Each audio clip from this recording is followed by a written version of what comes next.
Right box மெத்தடில் 4 send மெத்தடை use பண்ணி எப்படி நம்ம எலிப்ஸை வரையணும். அப்போ 4 சென்டர் என்ன சார் அப்படின்னோன்னா இது ஒன்று 1 2 3 4.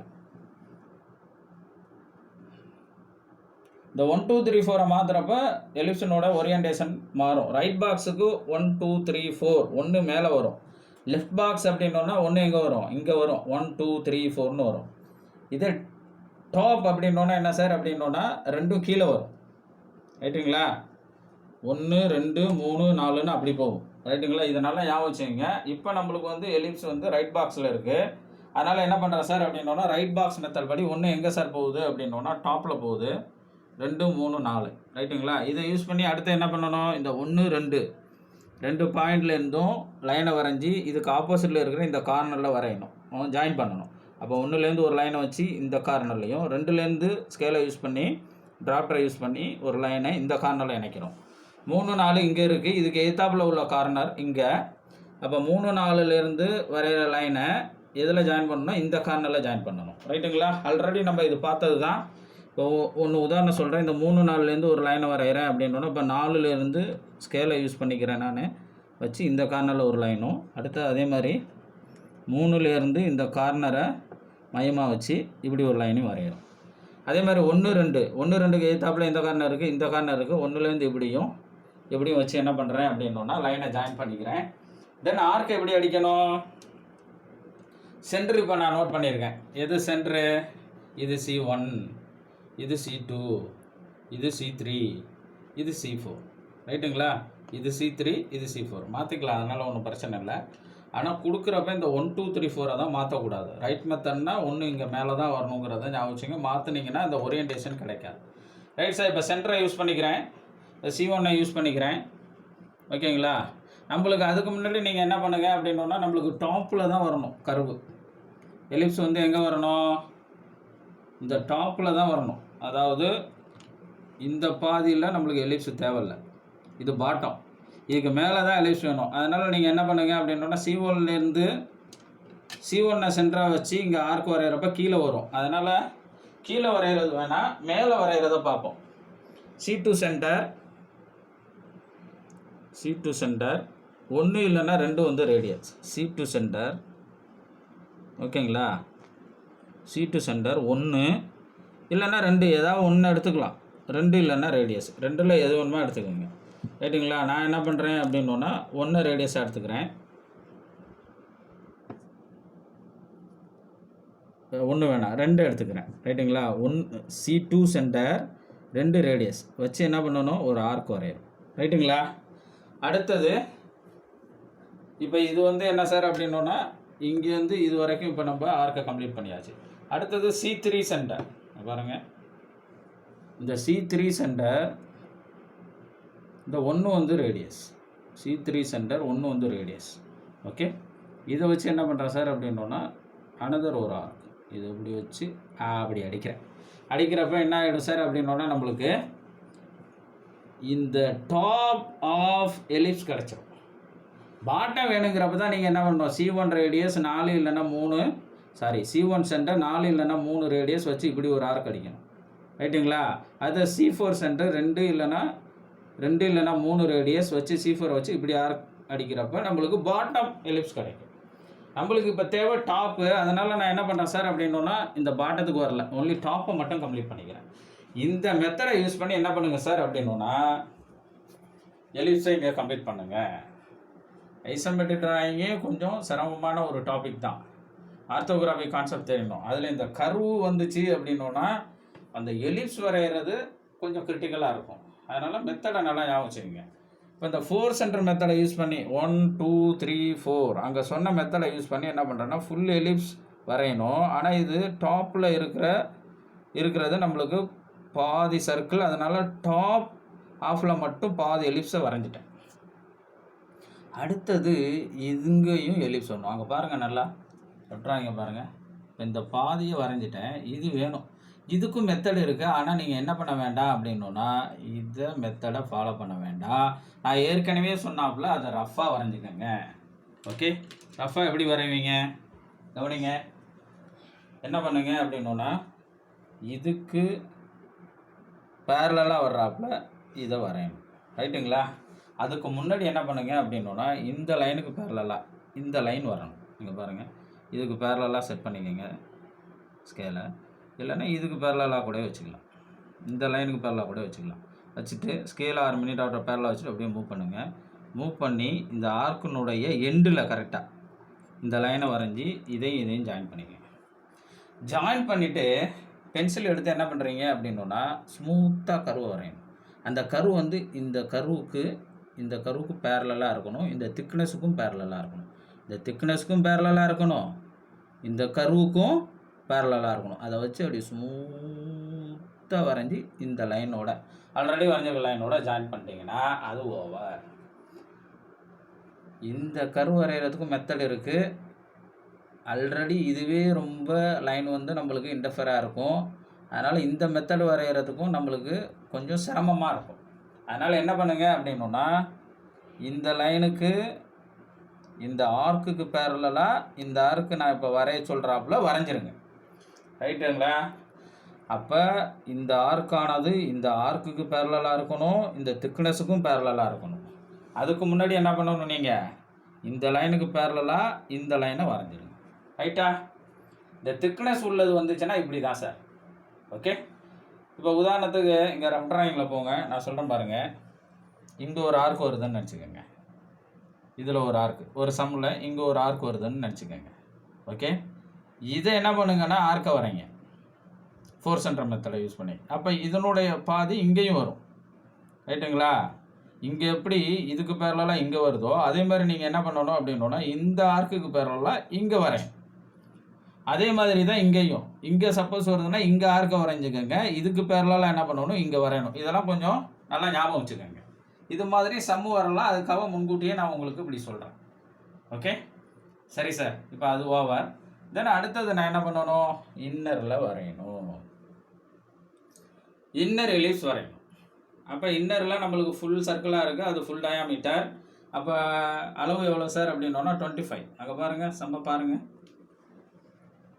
இந்த சர்க்கிள் இன்னர் சர்க்கிளினுடைய டயா அளவு 25. அப்போ நம்ம எலிப்ஸ் ஃபுல் எலிப்ஸ் வரையணும்னா அதனுடைய பாக்ஸோட அளவு 25 mm நீள அகலம் இருக்கணும். அதை நல்லா ஞாபகம் வச்சுக்கோங்க. அப்போ நீங்கள் என்ன பண்ணுறோம் அப்படின்னா, அப்போ சென்டராக எனக்கு என்ன வரணும் அப்படின்னா 25 வரணும். ஓகே, ஆல்ரெடி இங்கே வந்து இன்னர் பாக்ஸுக்கு, அதாவது இந்த அவுட்ரு பாக்ஸுக்கு என்ன பண்ணியிருக்கேன்னா நான் இங்கே சென்டர் வரைஞ்சிருக்கேன். ஓகே, வரைஞ்சதுனால என்ன பண்ணுறேன் சார் அப்படின்னா, இந்த பாக்ஸை வரைஞ்சிடலாம். அப்படி ஒரு மெத்தட். அப்படி இல்லைன்னா நீங்கள் என்ன பண்ணணும் அப்படின்னா, முதல்ல இதுக்கு சென்டர் கண்டுபிடிச்சோம். இது 60ங்களா? ஓகே, 60க்கு பாதி எவ்வளோ வரும், 30. ரைட்டுங்களா? 30க்கு முதல்ல ஒரு லைனை வரைஞ்சிக்கணும். கவனிங்க, இந்த லைனுக்கு பேரலாக ஆல்ரெடி நம்ம வரைஞ்சிருக்கோம். அப்போ இந்த லைனுக்கு பேரலாக இந்த 30க்கு இங்கே வரைஞ்சாச்சு. ஆல்ரெடி இப்படி வரைஞ்சதில் என்ன பண்ணுறோம் அப்படின்னா, இந்த சென்டர் வச்சாச்சு. அடுத்தது இந்த சென்டர், இதுவும் எவ்வளவோ 60, இங்கே வச்சுக்கணும் அந்த சென்டர், இல்லைன்னா இங்கே வச்சுக்கணும். வச்சுட்டு வெர்டிகலுக்கு பேரலாக ஸ்கேலை யூஸ் பண்ணிவிட்டு தென் இதை மூவ் பண்ணி இப்படி வரைஞ்சிடணும். நம்ம ஆல்ரெடி இங்கே அவுட்ரு எலிப்ஸ் வரைஞ்சதுனால சென்டர் இருக்குது. ரைட்டுங்களா? சென்டர் இருக்குது, ஆல்ரெடி வரைஞ்ச இந்த ஹரிசாண்டல் வெர்டிகலும் இருக்குது. இதுலேயே என்ன பண்ணுங்க அப்படின்னா, அப்போ நம்மளுக்கு சர்க்கிளோட அளவு 25. அப்போ நான் என்ன பண்ணுறேன் அப்படின்னா, ஸ்கேலை யூஸ் பண்ணி 25ல் பாதி 12, இந்த டாப்பில் ஒரு 12, இந்த பாட்டத்தில் ஒரு 12 வச்சுக்கிறேன். ஓகேங்களா? அடுத்தது இந்த லெஃப்டில் இங்கேருந்து இது ஒரு 12, இதுலேருந்து இது ஒரு 12. ஓகேங்களா? 4 சைடு இப்படி மார்க் பண்ணிவிட்டு என்ன பண்ணுறேன், மார்க் பண்ண ஒவ்வொரு பாயிண்ட்டுக்கும் பேரலாக லைன் வர்றேன். இங்கே பாருங்கள், இப்போ இந்த லைனுக்கு பேரலாக இங்கே வரணும். அப்போ நான் என்ன பண்ணுறேன் அப்படின்னா, இங்கேயும் வரணும், இங்கேயும் வரணும். அப்போ இந்த லைனுக்கு பேரலாக இந்த பர்பண்டிகுலர் பேரலாக ஸ்கேலை செட் பண்ணிவிட்டு அப்படியே மூவ் பண்ணுறேன். இந்த 12.5ல் இப்படி ஒரு பேரலல் லைன், இப்படி ஒரு பேரலல் லைன். ஒன்று இப்படியும் போகலாம், இப்படியும் போகலாம், அது உங்கள் விருப்பம். அடுத்து இந்த வெர்டிகல் லைனை வரைஞ்சாச்சு. இப்போ ஹரிசாண்டல் வரையணும். அப்போ ஹரிசாண்டல் லைன்னா இந்த லைனுக்கு பேரலாக இங்கே ஒரு லைனும் இங்கே ஒரு லைனும் வரைஞ்சி ஆல்ரெடி வரைஞ்ச வெர்டிகல் லைனை கட் பண்ணோன்னா நம்மளுக்கு அந்த 25 mm கிடச்சிரும். பாக்ஸு 25 mm கிடச்சிரும். அப்போ என்ன பண்ணுங்கள், இந்த லைனுக்கு பேரலாக ஸ்கேலை வச்சுக்கோங்க. வச்சுக்கிட்டு அப்படியே மூவ் பண்ணுறேன். இங்கே ஆல்ரெடி 12.5 mm மார்க் பண்ணியிருக்கோம். அப்படி ஒரு லைன் வரைஞ்சி இந்த ஆல்ரெடி வரைஞ்ச வெர்டிகல் லைனை கட் பண்ணுறேன். அதே மாதிரி இங்கே பாட்டமும் ஹரிசாண்டல் லைனை வரைஞ்சி ஆல்ரெடி வரைஞ்ச வெர்டிகல் லைனை கட் பண்ணேன்னா இந்த பாக்ஸ் கிடச்சிரும். அன்வான்ட் லைன்ஸ் வர்றதை டெலீட் பண்ணிடுங்க. எரேசரை வச்சு எரேஸ் பண்ணிடுங்க. அப்போ பாக்ஸ் கிடச்சிருச்சு. அப்போ இதுவும் இந்த வட்டமும் ரைட் பாக்ஸில் தான் இருக்குது. அப்போ இங்கேயும் ellipse 4 centre method right box மெத்தடில் வரையணும். அப்போ ஆல்ரெடி இங்கே எப்படி வரைஞ்சோமோ அதே மாதிரி தான் 1 2 3 4. இங்கே பாருங்கள், கவனிங்க, இதே மெத்தட் 1 2 3 4. ஆனால் பாக்ஸோட அளவு எவ்வளவுக்கு இருக்கணும்? 25 mm. ரைட்டுங்களா? நீளமும் 25, அகலமும் 25. ஆல்ரெடி அவுட்ருக்கு நம்ம வரைஞ்சப்ப நீளமும் 60, அகலமும் 60. ஆனால் அது டாப்பில் மட்டும்தான் பாதி சர்க்கிள் இருந்ததுனால டாப்பில் மட்டும் எலிப்ஸை வரைஞ்சோம். இதை என்ன பண்ணல, பாட்டத்தை வரையில. ரைட்டுங்களா? இந்த மெத்தட் அப்படியே யூஸ் பண்ணி என்ன பண்ணுறோம் சார் அப்படின்னா இங்கே எலிப்ஸை கம்ப்ளீட் பண்ணுறோம். வரைஞ்சிருவீங்க. ஏன்னா ஆல்ரெடி இந்த மெத்தடை நான் உங்களுக்கு சொல்லிட்டேன். ரைட் பாக்ஸ் மெத்தடில் 4 சென்டர் மெத்தடை யூஸ் பண்ணி இந்த எலிப்ஸை கம்ப்ளீட் பண்ணிட்டோம்னா நம்மளுக்கு என்டையர் சம் ஓவர். அடுத்தது நீங்கள் இன்னொன்று எதிர்பார்க்கணும். என்ன அப்படின்னா, ஒரு சம்மில் ஆல்ரெடி வரைஞ்சிருக்கோம். இப்போ இது ஹோல் ரியலாக தெரியணும்னா என்ன பண்ணணும்னா இங்கே ஒரு ஹோல் வரையும். ரைட்டுங்களா? அப்படி வரைஞ்சிருக்கோம் நம்ம. நல்லா ஞாபகம் வைங்க. இப்போ ஹோல் எப்படி இருக்குது அப்படின்னு ஞாபகம் வச்சுங்க. ஹோல் வந்து ஒரு எலிப்ஸாக வருது, இப்படி வருதுங்கிறப்ப இந்த ஹோல் ரியலாக தெரியணும்னா என்ன பண்ணணும் அப்படின்னா இது மாதிரி ஒரு இன்னர் ஒரு எலிப்ஸ் வரைஞ்சாதான் அந்த ஹோல் வந்து ரியலாக தெரியும் அப்படின்னு நான் உங்களுக்கு சொல்லியிருக்கேன். ஓகே. அப்போ ஏன் சார் இங்கே வரையில, இங்கே ஏன் சார் வரையில அப்படின்னா அதுக்கு ஒரு காரணம் இருக்குது.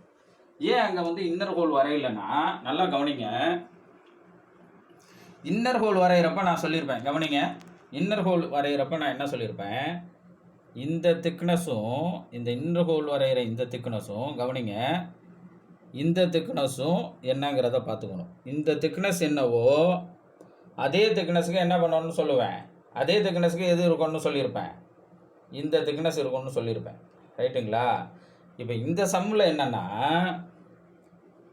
இந்த திக்னஸ் வந்து இந்த ஹோலோட திக்னஸோட பெருசாக இருக்குது. நல்லா கவனிங்க. இந்த ஹோலோட திக்னஸோட இந்த திக்னஸ் பெருசாக இருக்கிறதுனால நம்ம என்ன பண்ணலை அப்படின்னா இதில் இன்னர் சர்க்கிளை வரையில, இன்னர் எலிப்ஸை வரையில. அதை நல்லா ஞாபகம் வச்சுக்கோங்க. சப்போஸ் இந்த ஹோல் வந்து இந்த திக்னஸோட பெருசாக இருந்துச்சுன்னா, இந்த திக்னஸோட இந்த ஹோலோட சைஸு பெருசாக இருந்துச்சுன்னா இந்த திக்னஸ் என்னவோ அந்த திக்னஸுக்கு இந்த இன்னர் வரைஞ்சி ஆகணும். இதை நல்லா ஞாபகம் வச்சுக்கோங்க. இப்போ இங்கே என்னன்னா இந்த திக்னஸ் வந்து இந்த ஹோலோட பெருசாக இருக்கிறதுனால இந்த ஹோலுக்கு என்ன பண்ணலன்னா இன்னர் சர்க்கிள் வரையில. இதை இப்பயும் ஞாபகம் வச்சுக்கோங்க. ஓகே. இப்போ நம்ம வந்து இந்த சம்முக்கு தேவையான எல்லாம் கம்ப்ளீட் பண்ணியாச்சு. ஓகேங்களா? ரஃப் டிராயிங்கை பார்க்குறோம். ரஃப் டிராயிங்கில் என்ன இருக்கோ அது எல்லாமே இங்கே வரைஞ்சாச்சு. ரைட்டுங்களா? அப்போ சம்மு ஓவர். தென் இனிமேலுக்கு நம்ம செய்ய வேண்டியது, நான் சொல்ல போகிறது எல்லாமே ரெகுலராக நான் உங்களுக்கு சொல்கிறது தான். என்னென்ன சொல்லுவேன், ஒரு 4-5 பாயிண்ட்ஸ் சொல்லுவேன். அதில் என்னென்ன சொல்கிறது, ஃபஸ்ட் ஆப்ஷன் என்னது, சம்மை நல்லா புரிஞ்சுக்கோங்க. சம்மை நல்லா புரிஞ்சுக்கணும். கொடுத்துருக்கிற கொஸ்டின்லேருந்து சம்மை புரிஞ்சாதான் உங்களால் ரஃப் டிராயிங்கை வரைய முடியும். அதனால் சம்மை நல்லா புரிஞ்சுக்கோங்க.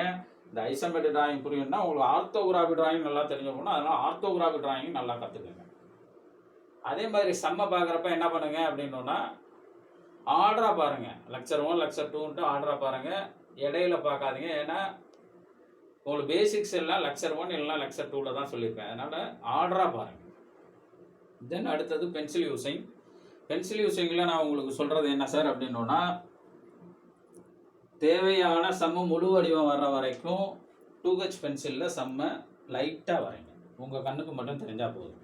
சம்மை எல்லாம் இப்போ கம்ப்ளீட் பண்ணிட்டேன் சார், ஃபைனல் ஷேப் வந்துருச்சுங்கிறப்ப தேவையானதை என்ன பண்ணுங்க அப்படின்னா டார்க் பண்ணிக்கோங்க. தேவையானதுங்கிறது ரஃப் டிராயிங்கில் என்னென்ன வரைஞ்சிருக்கோமோ அதெல்லாம் டார்க் பண்ணிக்கணும். இதோட அடுத்தது டார்க்காக இருக்கக்கூடியது இந்த டைமென்ஷனிங்கில் வரக்கூடிய இந்த நம்பர்ஸ், லெட்டர்ஸ். ஓகேங்களா? இந்த ஏரோ மார்க் வந்து ட்ரையாங்கிளாக இருக்கணும், உள்ளே ஷேட் பண்ணியிருக்கணும். இதெல்லாம் நல்லா ஞாபகம் வச்சுக்கோங்க.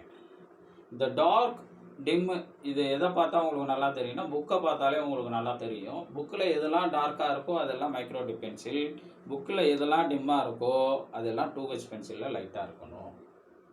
ஒரு சம் அப்படின்னோன்னா தேவையானதெல்லாம் வரைஞ்சிட்டு டைமென்ஷனை கம்ப்ளீட் பண்ணிவிட்டு அன்வான்ட் லைன்ஸ் எல்லாம் எரேஸ் பண்ணிடணும். ரைட்டுங்களா? ஒரு சம்மு அப்படின்னோன்னா அன்வான்ட் லைன்ஸை எரேஸ் பண்ணிடுங்க, தேவையானதை டார்க் பண்ணுங்கள், டார்க் பண்ணி முடிச்சுட்டு டைமென்ஷனோட கம்ப்ளீட் ஆகிருக்கும். அப்போ தான் அது சம்மு வந்து ஒரு முழு வடிவம் பெற்று 100% முடிஞ்சிருக்குங்கிறது அர்த்தம். ஓகேங்களா? தென் அடுத்தது நான் உங்களுக்கு சொல்ல வேண்டிய ஒரு விஷயம், தேவையான எல்லா டிராயிங் டூல்ஸும் கைவசம் நீங்கள் வச்சுருக்கணும். எந்த டூல்ஸும் இல்லாமல் நீங்கள் டிராயிங்கை வரையாதீங்க.